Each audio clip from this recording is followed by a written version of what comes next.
صبرة تحلى عودي يا فكر طرى لكن ما عدتم طابة وابطى في حالك ليل ما عدتم عادة في برهه تجلى باليراع وبالصحايف واستنار ما في جانب طوى وانا استنار ما معي جذوة تصلى الله اعطاني مضامينه وجله بعد ما ميزت في دقه وجله قلت وانظم وتسلى زرت قبا من بعد غيبه طويله زدت حبا في المحاريف الجزيله والشعر رحب وهلا من عراوي القلب دفق العواطف والبواسق دانيات للقواطف يا ثمر شعري تدلى فيك سجت فكرتي واغلاقني قاب قوسين الحلم واغلاقني شافها من طل وتعلى ليست الصورة كما هي في الحقيقة من بعدها يا مرحبا ترحيبة الغلا في الديره اللي سارعت للمجد والعلا والعز والقيم لا يا قال الخضراء ديار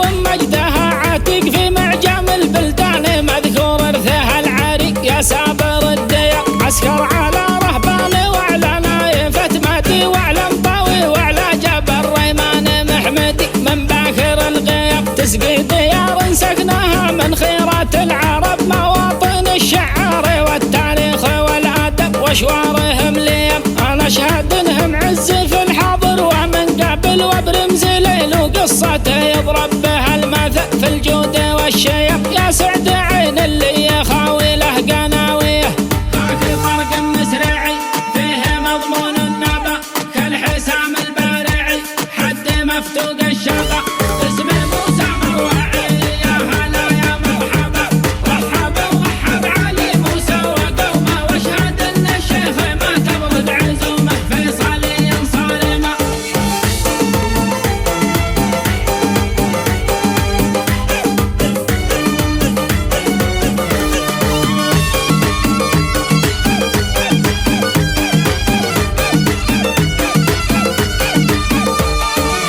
وانا زاملته ولي فخر الزمالة سابق بالطيب كساب الجماله له مصاب ومعلمه لا بتهدع والجليل روس لا باخولة واعمام قوم الهامه به نعمي المعافى يا عز النسابه من مقاديم اسلامه وان ابراهيم بن مفرح شيخ مقدم للقبايل مرجع من داعي اسلم والمقيدي وانعمه معرفة مثله مكاسب وفيدي والنعم مليوني الشيخ المغيدي اجودي مكرمه يا علي احمد يا النسيب اللي نعزه حاضر في واجبه في كل حزه والجمايل تلزمه والسامي اللي في